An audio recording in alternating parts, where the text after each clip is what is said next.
मेरे पीछे के नज़ारे को देखकर आप यही सोच रहे होंगे कि मैं किसी कश्मीर की बर्फीली पहाड़ी पर हूँ या फिर किसी बर्फीली नदी पर हूँ। अगर आप यही सोच रहे हैं तो मैं आपकी सोच को यहीं रोकना चाहूँगा, क्योंकि आप गलत सोच रहे हैं। मैं नदी के किनारे ज़रूर खड़ा हुआ हूँ, लेकिन किसी बर्फीली नदी के किनारे नहीं।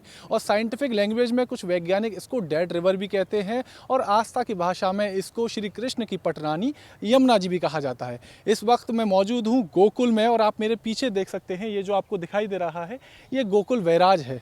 तो आज हम यहाँ क्यों आए हैं ये मैं आपको बाद में बताऊंगा, लेकिन आप ये जो नज़ारा देख रहे हैं, पहले आप इस नज़ारे को देखिए।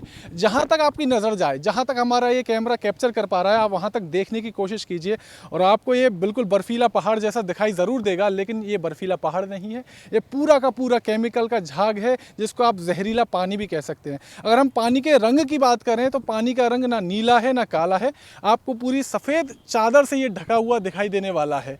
अब आप ये सोचेंगे कि जहाँ नमामि गंगे प्रोजेक्ट और ऐसे तमाम प्रोजेक्ट है जिस पर हज़ारों करोड़ों रुपए पानी की तरह बहाया जा रहा है, सिर्फ इस पानी को शुद्ध करने के लिए। और पानी शुद्ध छोड़िए, यहाँ पानी मेरे ख्याल से हाथ में लेने के लायक भी नहीं है। और अभी कुछ देर पहले ही, क्योंकि अभी वो नहा कर गए हैं, यहाँ पर कुछ साधु संत थे, वो इसी पानी में स्नान कर रहे थे। और बहुत जल्द जो ब्रज का सबसे बड़ा त्यौहार जिसको कहा जाता है, वो होली आ रहा है। और उस होली पर पूरे विश्व भर से लाखों करोड़ों श्रद्धालु यहाँ दर्शन करने के लिए आते हैं, होली खेलने के लिए आते हैं। और आमतौर पर भी, सामान्य तौर पर भी यहाँ पर श्रद्धालु आते हैं जो यमुना नदी पर स्नान करते हैं। लेकिन इस यमुना नदी पर मतलब सोच कर देखें कि किस तरीके से वो इसको आचमन लें और किस तरीके से वो यहाँ स्नान कर रहे हैं, जहाँ पर इतने ज़्यादा मात्रा में आपको यहाँ झाग दिखाई दे रहे हैं।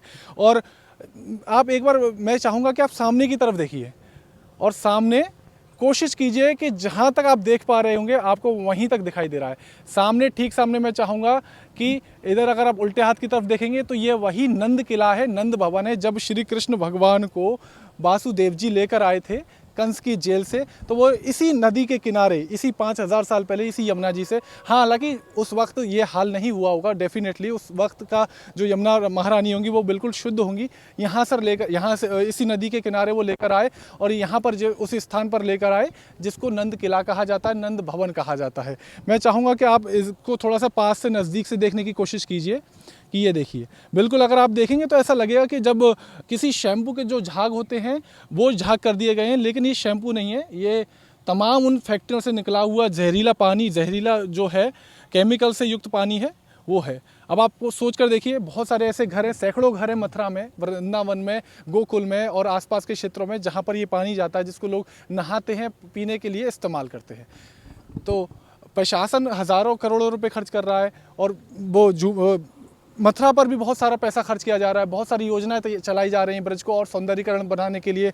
मथुरा काशी की बात की जाती है, जहाँ कहता है काशी में नमामि गंगे प्रोजेक्ट चलाया जा रहा है। तो मेरा तो बस आप लोगों से यही सवाल है, यही कहना है कि क्या इसी तरीके से यमुना जी शुद्धिकरण का काम चल रहा है? जहाँ होली आ रही है, होली पर करोड़ों लोग आएंगे, विश्व भर से लोग आएंगे, और वो क्या यही दृश्य को लेकर जाएंगे, यही यमुना जी के अनुभव को लेकर जाएंगे?